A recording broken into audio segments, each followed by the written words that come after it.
대림절 두 번째 주일 우리에게 주신 하나님 말씀은 신약성경 누가복음 5장 1절에서 11절까지의 말씀입니다.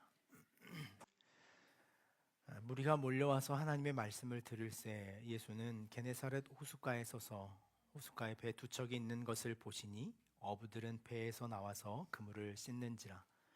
예수께서 한 배에 오르시니 그 배는 시몬의 배라. 육지에서 조금 떼기를 청하시고 앉으사 배에서 무리를 가르치시더니 말씀을 마치시고 시몬에게 이르시되 깊은 데로 가서 그물을 내려 고기를 잡으라.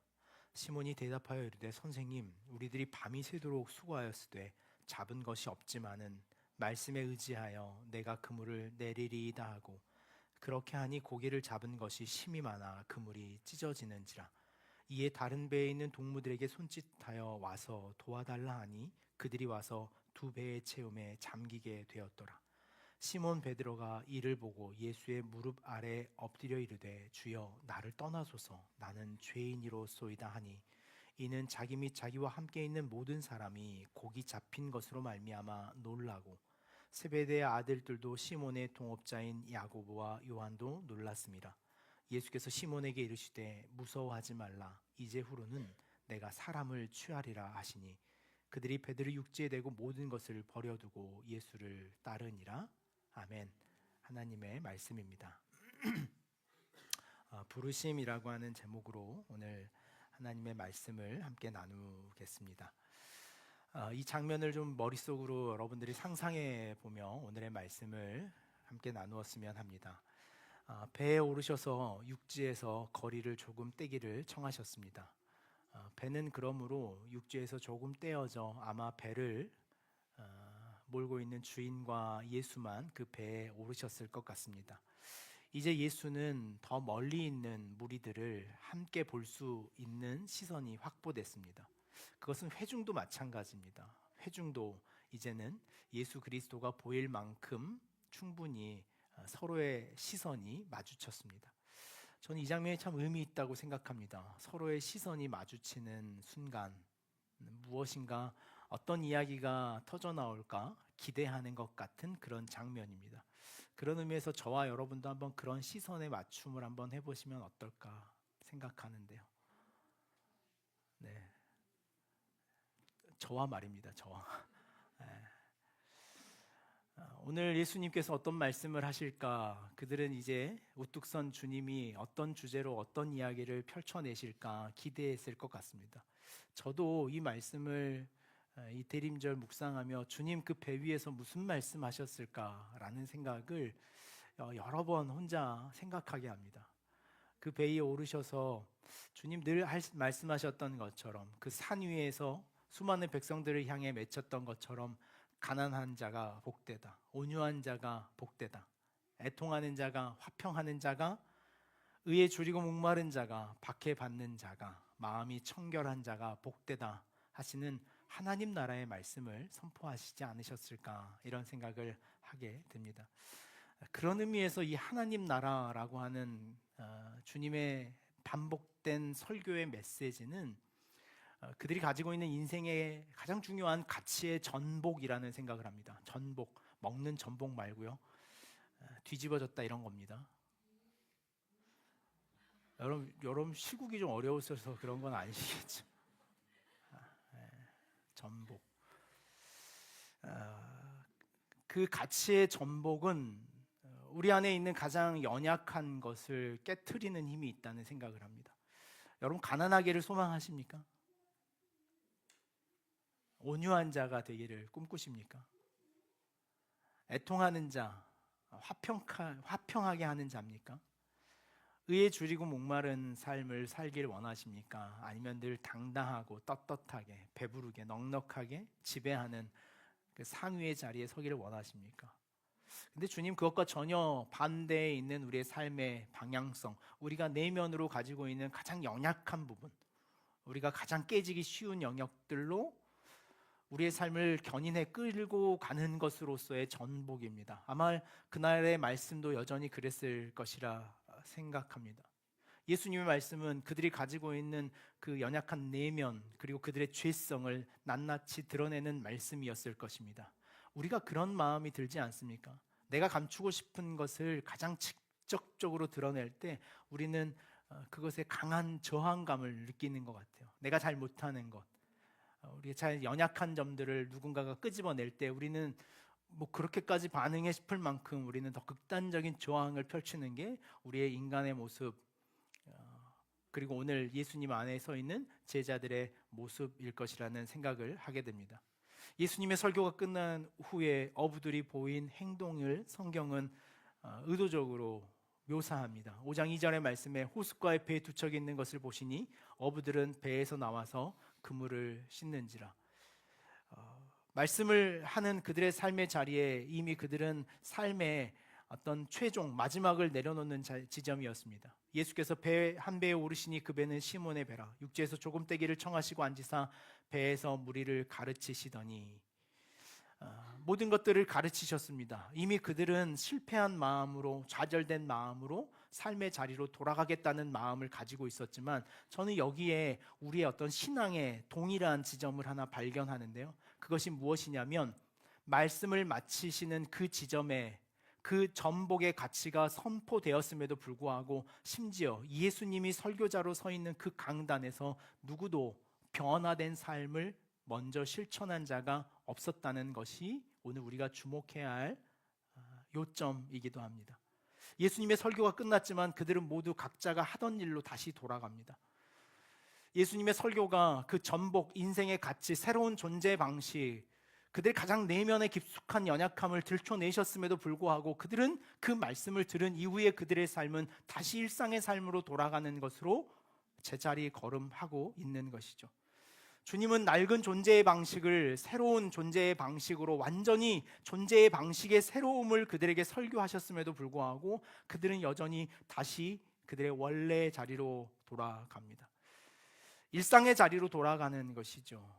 그들이 처음 한 말, 예수님께서 그들에게 그물을 내려 고기를 잡으라 라고 말씀하시는 그 지전까지도 그들은 아마 그물을 정리하고 있지 않았을까라는 생각을 해요.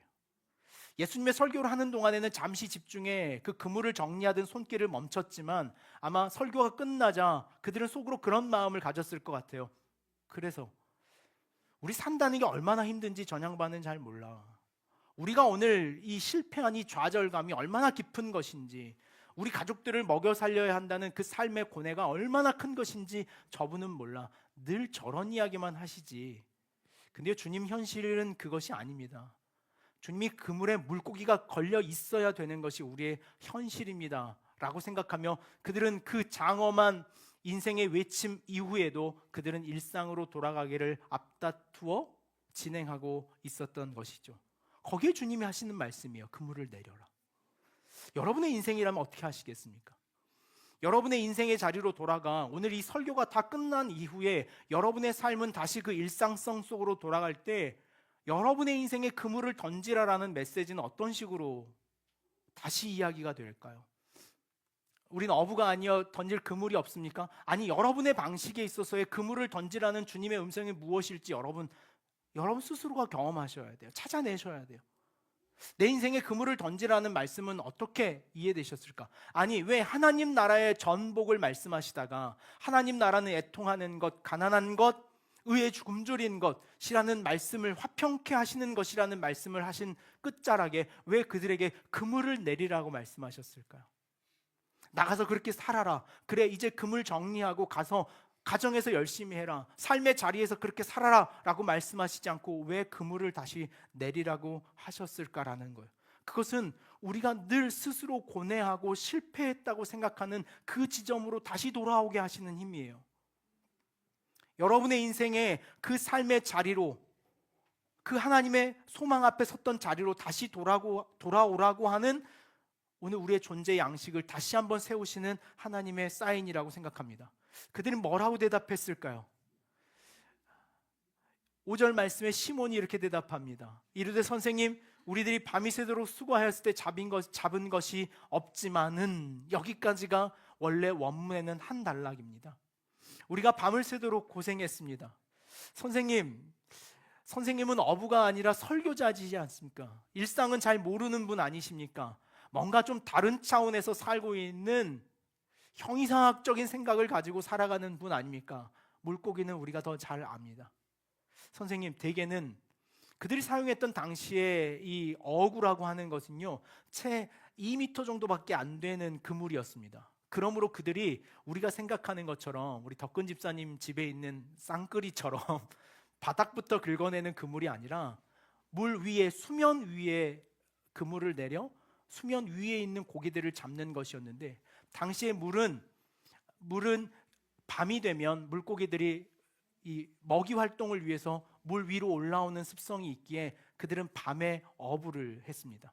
그래서 그 물 위로 올라오는 물고기를 잡는 것이 그들의 방식이었고 보편적이고 너무나 당연하고 합리적인 세상의 논리였습니다. 그 기회가 지나간 것입니다. 물고기를 잡을 수 있는 기회가 사라진 거예요. 이제는 물고기들이 다 수면 아래로 깊은 곳으로 내려가 그곳에 있는 지점으로 그들이 가지고 있는 도구로는 도무지 잡아낼 수 없는 한계의 영역, 비현실적인 자리 앞에 예수님은 그들을 세우시는 거예요. 아니요, 그물을 내리라는 것이 아니라 우리의 이성에 비현실적이고 실행되지 않으며 불가능하다고 생각하는 그 지점으로 가라는 말씀이에요. 물리적으로 그물을 내리라는 것이 아니라 우리의 삶을 우리 스스로가, 여러분 스스로가 안 된다고 생각하는 것, 그것은 합리적이지 않다고 말하는 것, 그것은 하나님의 방식이지 세상의 방식은 아니라고 우리가 제안하고 있는 그 비합리적 지점으로 예수님은 우리를 초대하고 계시는 거예요. 제자들 역시 마찬가지로 그 비합리적인 지점으로 다가갑니다. 그들은 확신했어요. 어떤 확신이 있었겠습니까? 그 어부들은 물고기를 잡을 수 없다는 확신이 있었어요. 이제 저는 베드로가 말씀에 의지하여라고 하는 것이 우리가 늘 찬양하는 것처럼 그 주의 말씀 의지하여 찬양하는 것처럼 막 결연해서 내 주님 말씀하셨으니 그물을 내리겠습니다, 이게 아니라 저는 좀 반대의 마음으로 본문을 좀 이해했어요. 정 그러시다면 우리가 가지고 있는 확신을 당신께 보여주겠습니다. 여러분 혹시 신앙생활 할 때 이런 좀 저항감으로 여러분 행위할 때는 없으십니까? 전 이따금 좀 있어요. 기도하라고 하셨죠? 그래 한번 해보겠습니다.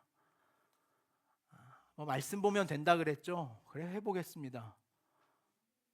제가 아는 한 이건 기도로 안 됩니다. 제가 아는 한 이건 말씀으로 안 됩니다라는 확신이 있기에 기도할 때가 있는 이 못난 마음이 있어요. 아마 제자들은 그런 마음이지 않았을까 싶어요. 안 됩니다, 주님. 기도요, 이건 기도로 하는 게 아니라 힘으로 하는 겁니다. 그러면서도 그들은 그 기도의 자리에 섰는지 몰라요. 그들은 평범한 논리에 반응했습니다. 그들은 제자가 되고서도 이 번번한 실수를 자행했습니다. 우리가 잘 알고 있는 오병이어 사건을 떠올려 봅니다. 예수님이 떡 5개와 물고기 2마리로 그 모여있는 5,000명이 넘는 사람들을 먹이겠다고 이야기할 때도 제자들이 주님, 상식이 없으십니까? 이게 산술적으로 계산이 됩니까? 우리가 가지고 있는 떡 5개와 물고기 2마리로 어떻게 이 5,000명을 먹일 수 있겠습니까? 제자들은 정작 그 주님의 말씀을 따라 그들이 합리적 사고가, 그들이 늘 갔던 그 길에 신비스러운 경험을 하게 됩니다. 그물을 내리자 정말 고기가 잡혔습니다. 아니, 저는 이 반대라고 생각해요. 그물을 내리자 고기가 잡힌 게 아니라 고기가 잡히려고 준비하고 있었다 생각돼요. 마치 우리가 표 끊어서 식당에 들어가는 것처럼 고기들이 야 다 올라오는 거야. 오늘 우린 여기서 목숨을 다하는 거야. 이게 질서야. 그게 하나님이야. 그래서 순번을 짜고 그 그물 안으로 들어가는 물고기들의 순종이 저는 제자들을 쳤다고 생각해요. 자신들의 목숨을 건지려고 아웅다웅하는 그 제자들을 향해 그 창조의 손길 앞에 헤엄쳐 그 그물 안으로 들어가고 있는 물고기들을 여러 번 상상해 보십시오. 그 순종이, 그 순종하지 못하는 제자들의 모습과 너무나 만나 있는 사건이 오늘의 본문의 이야기입니다. 흥미롭게도 어느 정도 보여줄 만큼만 잡았어도 예수님은 승리하셨을 것 같아요. 근데 저는 이 장면에 예수님의 어떤 희극적인 모습을 봐요. 그냥 조금만 잡아도 되잖아요. 그물이 찢어지기까지 하셔야 될 이유가 뭐가 있습니까? 봐라 이 새끼들아, 이런 건가요? 겉봐라. 저는 이 장면이 참 그 예수님은 어떤 표정이셨을까라는 생각을 하게 돼요. 필요한 양만큼만 잡혀도 그들은 행복했을 것입니다. 그러나 주님은 그 그물을 찢어지게 하셨어요. 그 찢어지는 것이 저는 은혜의 충만이라고 생각해요. 넘치는 것, 가득하는 것. 그것이 하나님의 방식이라는 것을 다시 한번 보게 돼요. 오병이어의 사건 때도 우리는 보지 않았습니까?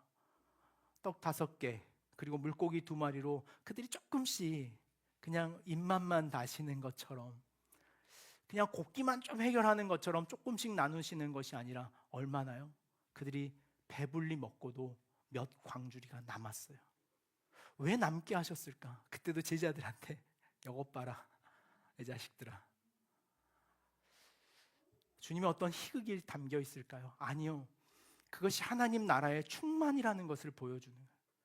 그것이 너희들이 할 수 없다고 생각하는 것, 너희들이 안 된다고 생각하는 것으로 걸어왔을 때 누릴 수 있는 충만이다. 그것이 가득이라는 개념이고, 그것이 내가 너희들에게 주기를 소망하는 내 삶의 자리다, 걸음이다라고 말하는 거예요. 여러분 두려우십니까? 혹시 주님이 여러분 사용하시다가 어디 선교사로 멀리 보낼까 봐 두려우십니까? 막 헌신시켜서 다 목회자로 세워질까 염려하시는 마음에 조금 주저하십니까? 여러분의 통장을 다 거덜내실 것 같아요. 제가 이번 달부터 11조와 주정헌금을 빠지 않고 하겠습니다라고 하면 그거보다 더 깊숙이 들어와 마치 세무서에서 조사 들어오는 것처럼 찾아내실까 두려우십니까? 아니요. 그거보다 더 큰 충만이 우리에게 있어요. 우리가 알지 못하는 그 충만과 부요함이 하나님의 은혜와 질서 안에 있다는 것을 보게 됩니다. 예수님은 인간의 논리적 구조를 정면으로 돌파하셨다고 생각해요. 비겁하게 돌아가는 것이 아니라 정면으로 돌파하시는 예수님의 이 사건이 전 참 근사하다는 생각을 합니다.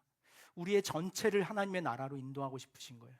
우리의 부분이 아니라 우리의 전체, 우리의 모든 것, 우리의 존재의 새로운 방식을 완벽하게 그분의 시선으로, 그분의 나라로 우리를 초대하시는 것에 하나님의 사건과 예수 그리스도의 방식이 담겨 있다는 거죠. 모든 논리를 벗어난 전혀 새로운 세상으로 들어가는 것, 아마 베드로는 그 존재의 새로운 방식을 조금은 경험했을 것 같습니다. 자신의 상식이 무너졌으니까요. 자신이 잘한다고 생각했던 것이 완전히 초라하게 됐으니까요. 여러분 그런 경험 없으십니까? 내가 잘한다고 생각했던 것, 내가 정말 자신 있다고, 저는 제가 자신 있다고 생각했던 것 중에 하나가 운전이에요. 저 운전을 참 잘한다고 생각했습니다. 그래서 어디 이렇게 차에 보면 조그마한 어디 부딪혀서 기스나 있는 차들 보면 운전을 왜 이렇게 못해서 여기 이렇게 찍고 받고 할까? 제가 저희 아내한테도 참 그런 이야기 많이 했는데요. 제 차 보시면 아래 밑단이 이렇게 마크가 좀 이렇게 긁힌 자국이 있어요. 근데 제가 그 자주 가는 지하 주차장인데 그 지하 주차장만 가면 거기 긁어요. 하지 말아야지 하는데도 또 긁어요. 그러면서 요즘에 제가 생각을 해요. 이제는 안다 하지 말자. 이제 나도 언제 이제 운전했던 시간보다 반납할 시간이 가까워지는 거 아닌가. 자신이 잘한다고 생각했던 것들이 완전히 무너지는 그 지점, 내가 생각했던 어떤 의식들, 생각들, 가치관들이 무너지는 사건들, 여러분 삶에는 없습니까? 전 한 가지 좀 이 말씀을 전하면서 우리 시대에 한 가지 좀 던지고 싶은 메시지가 있는데, 왜 우리는 이렇게 굳어져 있습니까? 우리의 의식과 사고를 변화시킬 용기가 없습니까?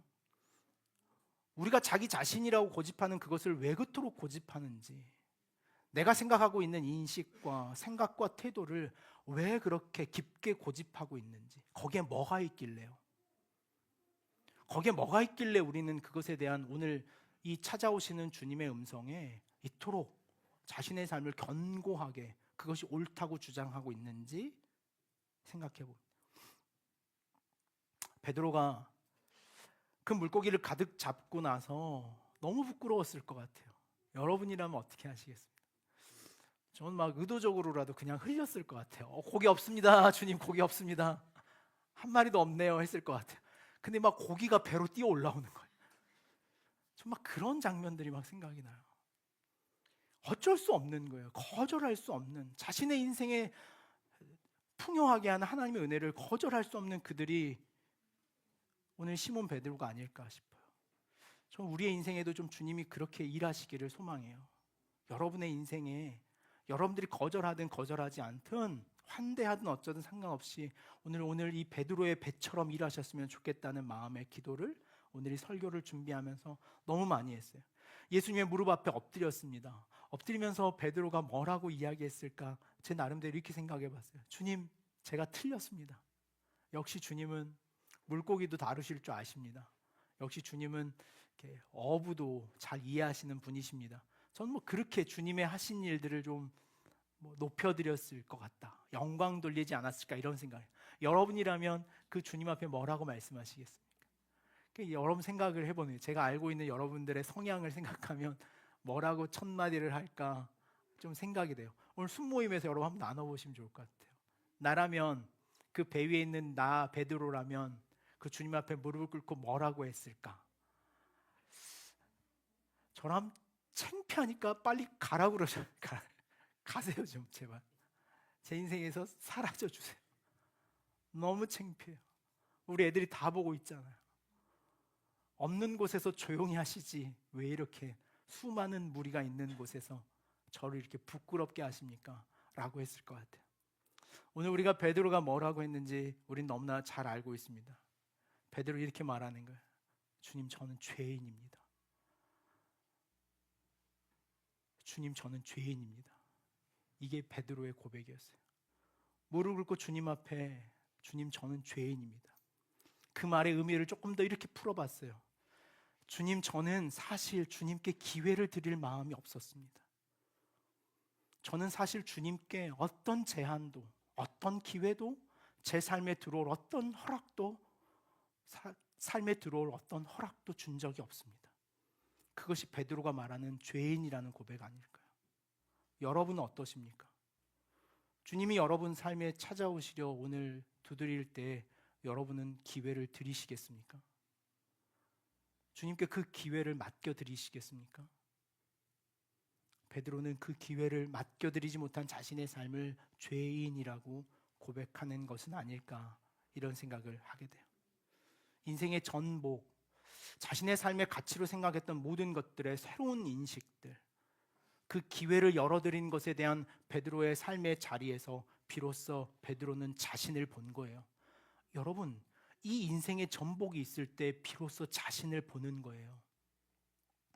이 받아들이겠다는 예수 그리스도의 들어오심을 느낄 때 비로소 자신이 어떤 존재였는지를 아는 거예요. 베드로는 비로소 자신이 나라는 존재가 물고기 잡는 이 한 가지에 얼마나 함몰되어 살아왔었는지를 이제야 비로소 알고 있는 거예요. 그것이 내 인생의 수고였구나, 그것이 내 인생의 수고로움이구나 라는 것을 그는 알게 된 것이죠. 우리도 마찬가지입니다. 우리 인생에 찾아오신 주님 앞에 그 주님과 만나는 자리, 그분을 향해 열어드릴 때 죄인입니다라고 할 때 우리가 왜 이렇게 그토록 수고하고 우리의 인생을 무겁게 살고 있는지 비로소 보이는 거예요. 여러분 왜 이렇게 수고롭게 살아가십니까? 주님 오늘 동일한 본문의 사건을 마가복음에서는 이렇게 말씀하십니다. 1장 17절 말씀에 나를 따르라, 두려워하지 말라, 내가 너희로 사람을 낚는 어부가 되게 할 것이다. 오늘 이 말씀에 한 가지 중요한 포인트가 있는데 그것은 두려워하지 말라입니다. 예수님은 베드로의 마음에 두려움이 있다는 것을 아셨던 것 같아요. 무엇을 두려워했을까요? 예수님을 따른다는 것에 대한 두려움이었을까요? 아니요. 그것은 예수님을 따른 이후에 베드로가 알았을 것이기에 예수님을 따른다는 것에 대한 두려움보다는 모든 인간이 가지고 있는 궁극적인 두려움에 대한 이야기를 하고 있다고 생각해요. 그러므로 제자들을 부르신 자리가 어떤 자리였는가 좀 생각해 보니까요, 그것을 한 단어로 정리하자면 우리의 모든 고민이 포함되어 있는 결핍이라는 생각을 해요. 결핍. 오늘 우리는 모두 그 결핍된 세상을 살고 있다는 생각을 해요. 결핍에 대한 영적인 의미가 무엇이냐면 원하는 만큼 풍요를 얻을 수 없으니 내 것을 잃을까 두려워하는 것이 결핍이에요. 다시 한번 정리합니다. 결핍에 대한 영적인 의미는 원하는 만큼 풍성히 가질 수 없으니 지금 가지고 있는 것을 잃을까 불안해하는 것, 그것이 결핍된 우리의 마음이에요. 더 많이 갖고 싶은데 그것을 가질 수 없다는 생각 때문에 지금 가지고 있는 것을 더 움켜쥐는 것, 그것이 우리가 가지고 있는 결핍의 의식이에요. 빈 그물의 두려움이에요. 제자들은 그들이 먹고 마실 것, 그들이 그 그물을 던질 때마다 그 그물 안에 빈 그물로 올라올 것에 대한 두려움, 그 인생의 두려움이 그들의 삶의 결핍의 영적인 의미였던 거예요. 두려움은 우리 자신을 향하고 타인을 향하고 결국에 하나님을 향하며 이런 식으로 살아가는 거예요. 위험한 세상에서 도대체 어떻게 살아남을 수 있을까? 세상의 지식도 애정도 모두에게 돌아가기 부족한데 나는 충분히 누릴 수 있을까? 나는 충분히 가질 수 있을까? 나는 넉넉하게 쓸 수 있을까? 내 삶을 보장받고 싶다, 살아있고 싶다라고 하는 이 인생에 어쩌면 자연과학이 말하고 있는 이 DNA에 인간이 살고자 하는 기본적인 구조가 이 결핍의 욕구에 있다는 것을 우리는 알아야 돼요. 결핍은 결국에 두려움을 촉발시킵니다. 제자들이 가지고 있었던 첫 마음, 나를 따르라, 두려워하지 말고의 두려움은 예수님이 그들 내면 안에 있는 결핍을 보신 거예요. 그들이 가지고 있는 결핍, 더 많은 것들을 갖고 싶지만 가질 수 없기에 지금 가지고 있는 것을 더 움켜쥐는 결핍 말입니다. 떡과 물고기를 쌓아두고 싶었던 결핍이 그들에게 있었어요. 명예와 애정과 지식과 심지어 우리는 그 관계까지도 더 자신 안에 움켜쥐고자 하는 결핍이 우리 안에 있다는 것을 보게 돼요. 여러분, 그 결핍이 두려워 우리가 지금 현실에 쌓아둔 것이 많으면 많을수록 우리는 상대를 향하여 벽을 높이 세운다고 생각해요. 제가 목회하면서 드는 마음인데요, 청년의 목회를 제가 하나님 앞에 계속 소망했던 건 요즘에 그런 반성을 해요. 욕심이었다는 생각을 해요. 아니, 욕심이 아니라 좀 편하려고 그랬던 것 같아요. 생각해 보니까 청년 때는요, 쌓아놓은 게 없어서 벽이 그렇게 높지 않았던 것 같아요. 그래서 청년들 헌신하고 청년들 콜링하는 건 저도 막 역동적이었어요. 이 친구들한테 하나님 비전 좀 제시하고 막 그러면 이 친구들이 쌓아놓은, 잡고 있는 움켜진 게 없기 때문에 네, 그렇게 하겠습니다. 코이카도 간다 그러고 헌금도 한다 그러고 리더도 한다 그러고 막 해요. 근데 이제 제가 알았어요. 여러분들이 이제 움켜진 게 많이 생기면 생길수록 그 벽이 높다는 것을 경험해요. 이제 안 해요. 그 벽을 경험하고 나면요, 이젠 콜링해도 요구해도 하지 않아요. 이미 내가 잡고 있는 게 높기에 그 벽을 놓으라고 말할 때 여러분들 쉽게 응답하지 않는다는 것을 보게 돼요. 결핍을 내려놓고 있는 중입니까? 아니면 결핍을 향해 가고 있는 중입니까? 그 배부름, 부요로움, 그 넉넉한 찢어진 그물의 신앙으로 가고 있는 것입니까? 아니면 더 결핍의 길로 가고 있는 것입니까? 생각해보면 우리는 무언가에 집착합니다. 제가 최근에 관계에 대해서 집착하고 있다는 것을 제가 하나, 제 스스로 좀 부끄러운 고백을 하나 할까요? 최근에 목회자들이 이렇게 모여서 이렇게 함께하는 자리인데, 제가 얼마 전에, 저의 부끄러운 이야기니까 여러분들이 초기에 너무 웃으시면 안 돼요. 갔더니 제가 이렇게 제 점퍼 중에 하나가 약간 항공 점퍼 같이 생긴 게 하나 있어요. 그걸 입고 제가 갔는데 거기 있는 나이 드신 목사님들, 선배 목사님들이 저한테 그러는 거예요. 박 목사 가다가 참 좋아 그래요. 혹시 뭐 장교 출신이야? 막 저한테 그러는 거예요. 막 공군 같아 막 그런, 폼이 쫙 나 막 그런. 제가 막 칭찬을 듣는 중에 제 목회하는 제 후배 중에 제가 보기에 저보다 훨씬 가다가 좋은 친구가 있어요.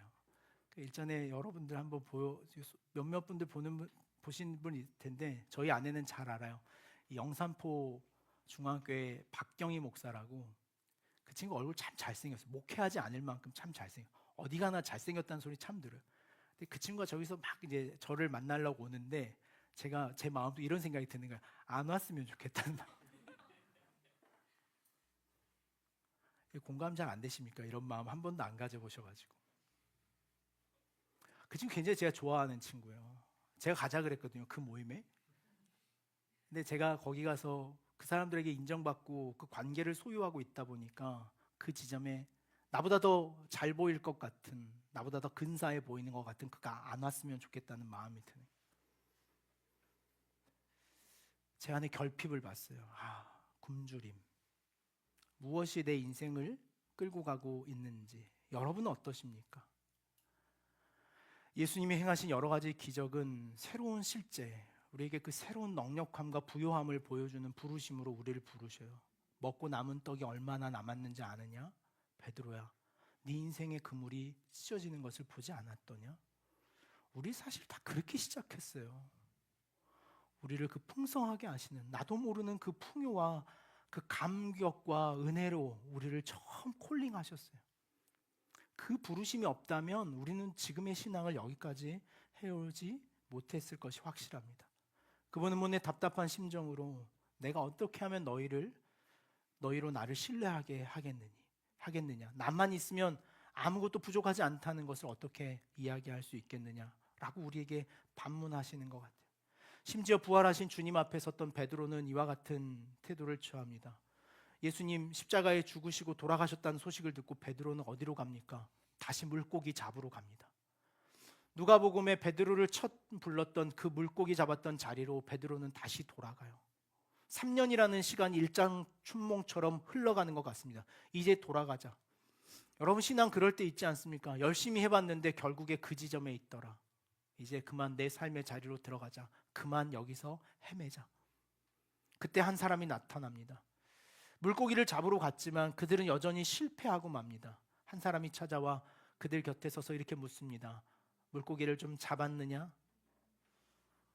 그러자 그들이 대답합니다. 한 마리도 잡은 게 없습니다. 그러자 이번에는 주님이 그들에게 뭐라고 말씀하시냐면 물고기를 오른쪽으로 내려라 그래요. 왼쪽도 아니고 오른쪽이에요. 그 무슨 의미가 있을까 싶지만 그들은 그렇게 물고기를 오른쪽으로 그물을 내려 다시금 만선을 경험합니다. 그것이 요한복음 21장에 있는 사건이에요. 베드로가 그 주님을 알아봅니다.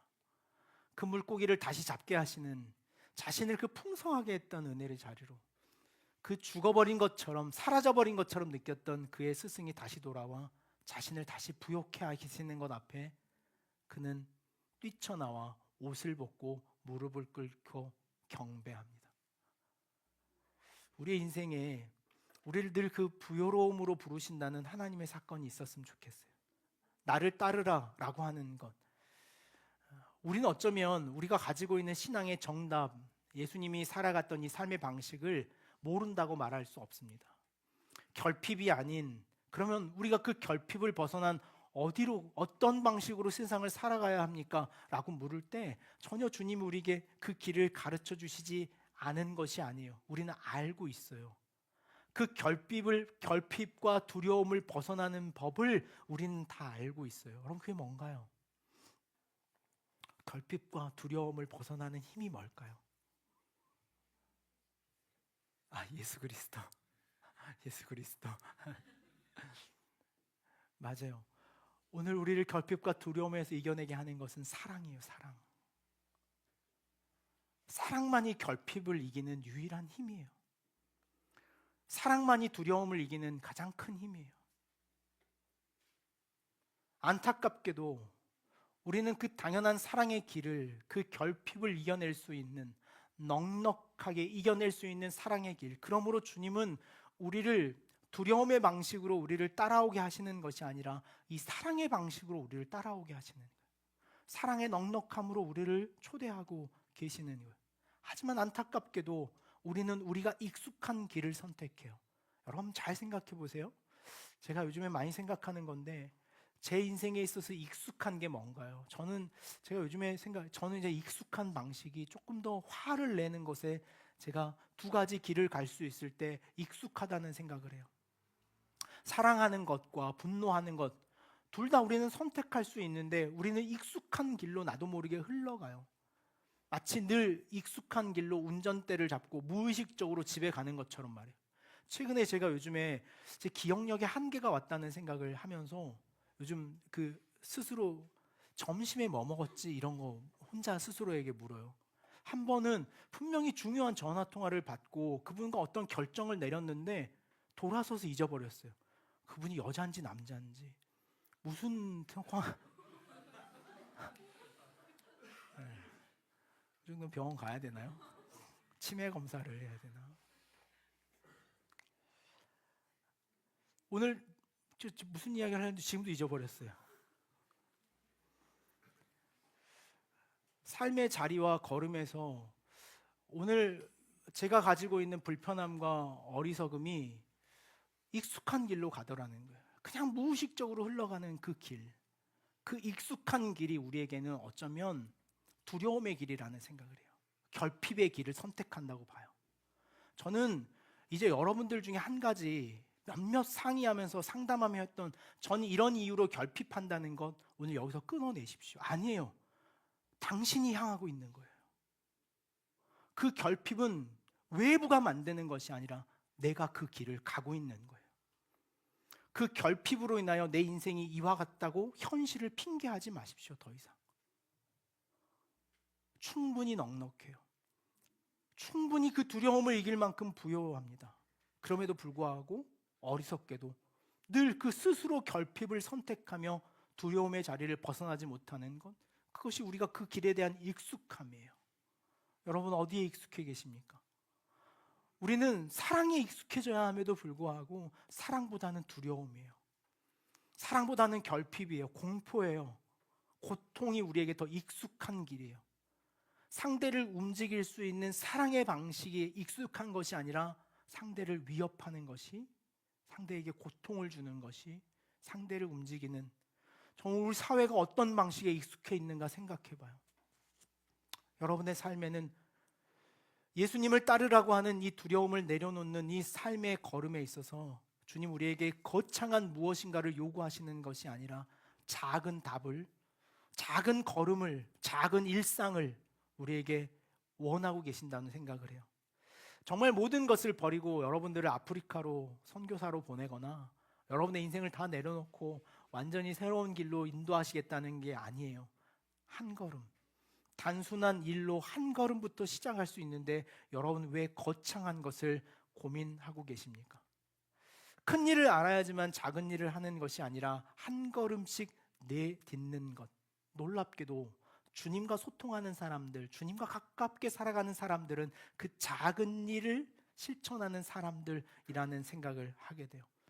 저희가 다음 주 주일, 그 다음 주 15일, 22일 이렇게 버스킹을 ACC 광장에서 하려고 준비하고 있는데 춤은 어떨까? 사람들 많이 안 오면 어떨까? 막 이런 고민에 기도를 하다가 기도 제목이 바뀌었어요. 이제 제가 어제 가보니까 이 시국이 끝나야 버스킹 하겠어요.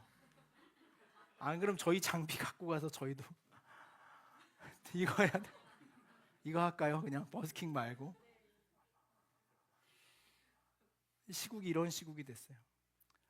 버스킹을 준비하는 제 마음에도 두려움이 있었습니다. 마음에 어떻게 시작할까요? 근데 작은 걸음부터 한 걸음 한 걸음 걷게 하는 것 같아요. 감사하게도 이 일을 시작한다는 비전을 처음 던지자 우리 교회 자매 하나가 100만 원을 헌금해 줬어요. 목사님 그 일에 목적이 됐으면 좋겠습니다. 그 100만 원을 그 첫 걸음이었던 거예요, 저에게. 그리고 제가 그걸 어떻게 하면은 해결할 수 있을까요? 하다가 전기가 없다는 게 저희 이제 숙제였어요. 이거 어떻게 해결할까? 국빈 집사님 차를 주차해 놓고 우리가 하자. 전기차니까.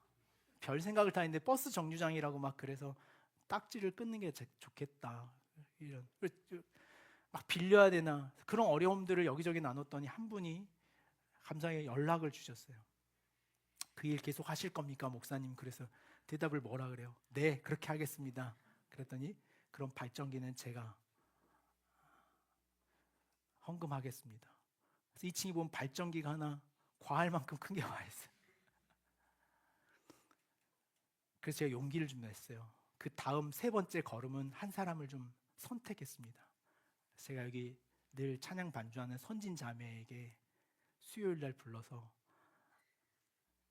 헌금을 처음으로 제가 목회하면서 처음으로 요구해 봤어요. 우리가 그 마중물 100만 원을 시작으로 해서 한 걸음 두 걸음 왔으니 한 걸음 선지 너가 해야 할 일이다. 여러분 선진자면 쉽게 설득당하는 사람이 아니에요. 의사예요.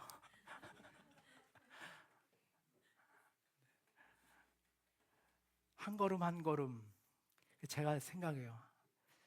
용기를 저도 좀 내야겠다는 생각을 해요. 늘 제가 생각했던 이성적 방식, 그 현실적 방식으로 하나님의 충만을 살 수 없다는 걸 이 말씀을 보면서 이 설교를 준비하면서 제가 깨달았어요. 여러분도 이 자리로 주님 초대하시는 거예요. 과감한 인생의 자리로.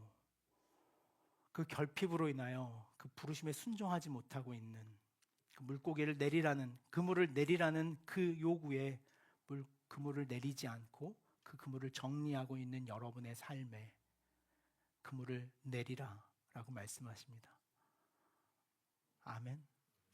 그물을 내리라 말씀하실 때 아멘 하십시오.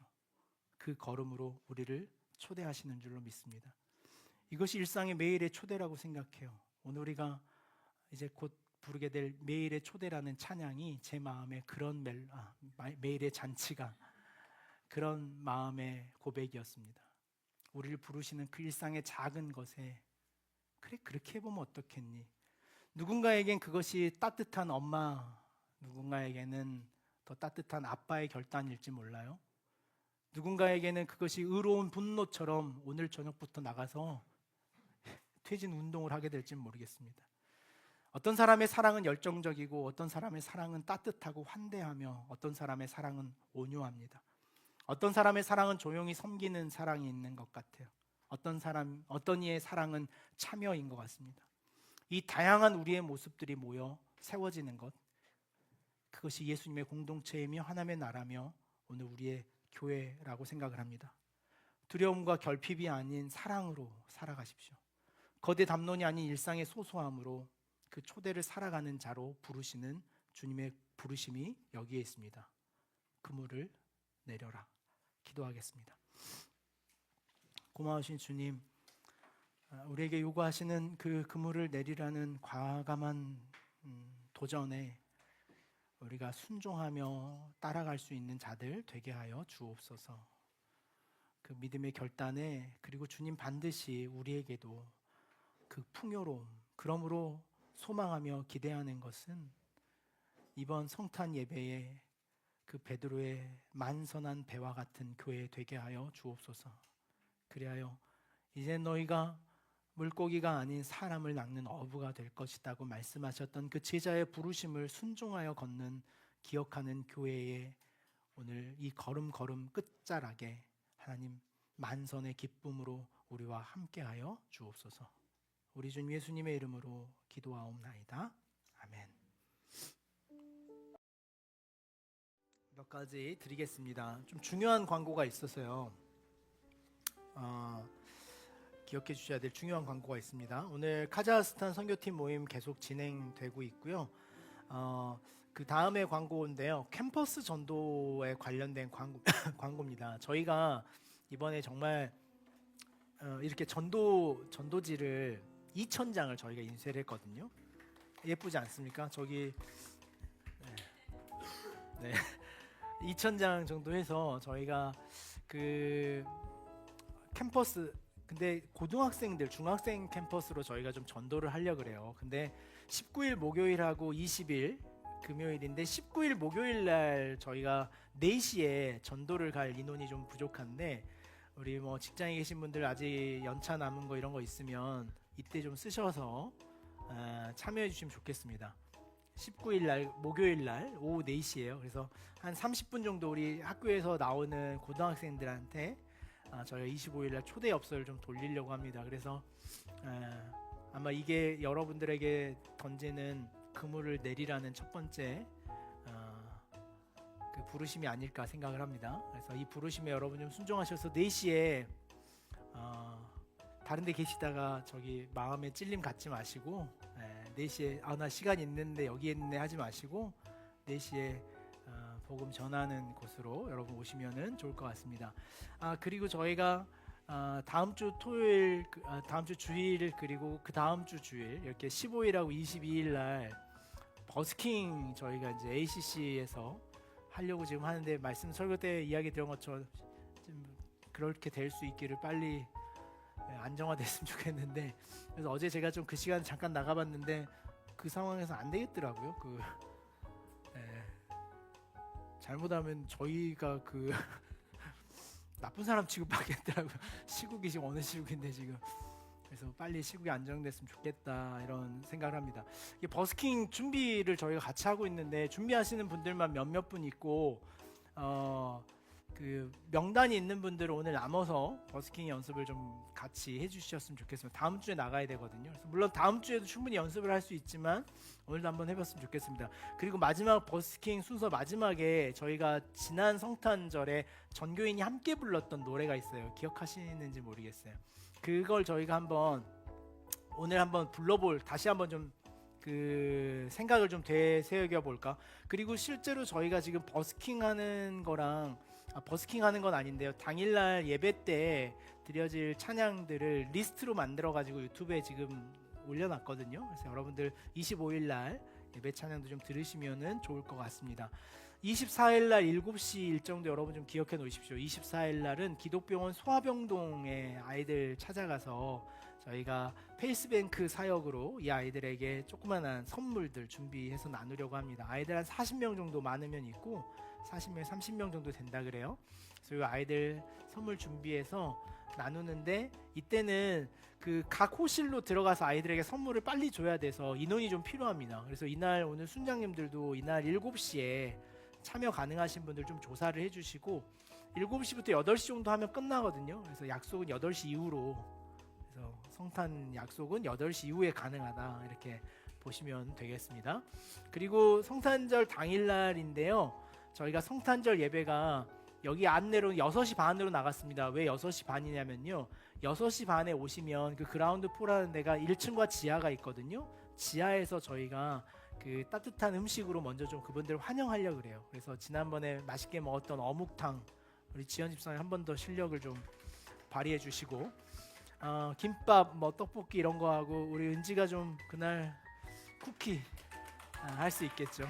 좀 부탁하고 또 하실 분들 있으면 빨리 그물을 내리십시오. 그래서 나는 좀 뭘 좀 나누겠습니다 하신 분들은 그날 좀 준비하셔가지고 식탁의 나눔을 6시 반부터 저희가 7시 반까지 하고 초대하고 나서 7시 반부터 8시 반까지 사랑송이라고 하는 저희가 그 초대하는 예배를 함께 하려고 합니다.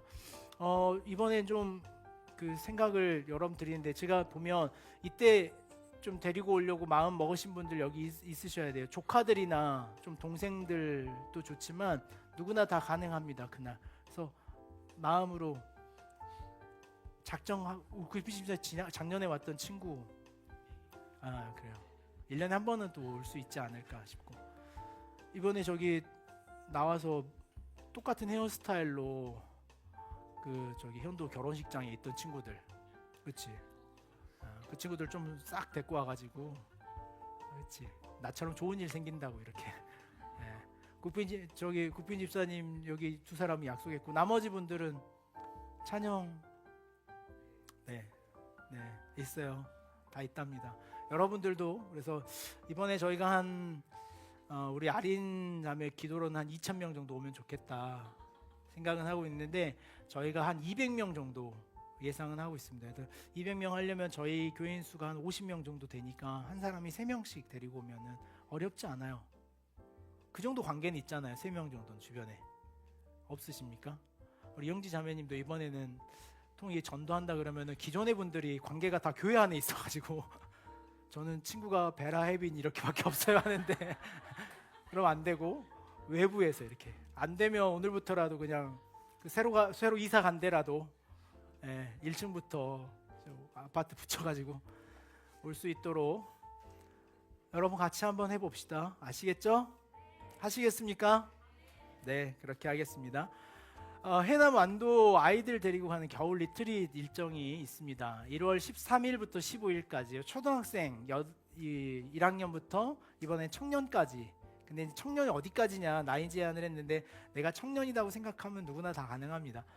그러니까 오시면 되고요. 13일부터 15일까지 아이들하고 같이 활동하는데 이때 아이들이 참 좋아해요. 저희가 서울도 가고 제주도도 가고 그랬는데 저희가 이번에 왜 가까운 데로 갔냐면 제주도를 갔는데도요. 얘네들은 제주도에 간 거에 관심이 없더라고요. 제주도에 간 거에 관심 없고 저희가 막 어디를 데리고 가고 막 그 스누피 방문 이런 데 막 데리고 가도 관심이 없어요. 빨리 숙소에 가서 자기들끼리 모여서 놀자고 그러더라고요. 그래서 얘네들은 어디 그 서울에 갔을 때도 마찬가지예요. 롯데월드, 청와대 이런 거는 청와대 막 돌아왔는데 청와대 지금 갔다 온 기억도 없더라고요. 제가 물어봤더니 그래서 아 그래 더 커야 가는 거구나 생각은 했습니다. 그 이번에도 이제 그런 자리이기 때문에 좀 기대하는 마음이 있었으면 좋겠습니다. 오늘 저기 그 선우 왔나 모르겠네. 경천 왔어요? 네. 경천 집사가 지난 주 중에 또 아버지가 소천하시는 장래 어려움이 있었습니다. 그래서 원래 그 병환이 있으셨는데 그래도 경천 집사 결혼을 빨리 했던 이유도 아버지 병환 때문이었는데 그래도 손자까지 다 보고 그래서 이렇게 마음에 또 풍족함을 갖고 가셔서 마음에 참 다행이다는 생각을 합니다. 그 떡을 오늘 좀 준비해 줬거든요. 그래서 떡 나눔 하시고 했으면 좋겠습니다. 오늘 은찬이가 보냈던 은찬이가 여자친구를 데리고 왔는데 약간 거리가 있는 것 같아요. 영지가 해소를 가버렸어. 앉아있다가 인사시킬까 그랬나? 네, 그 따뜻하게 맞아주시고 또 환영해줬으면 좋겠습니다. 우리 흩어져 순모임 갖도록 하겠습니다.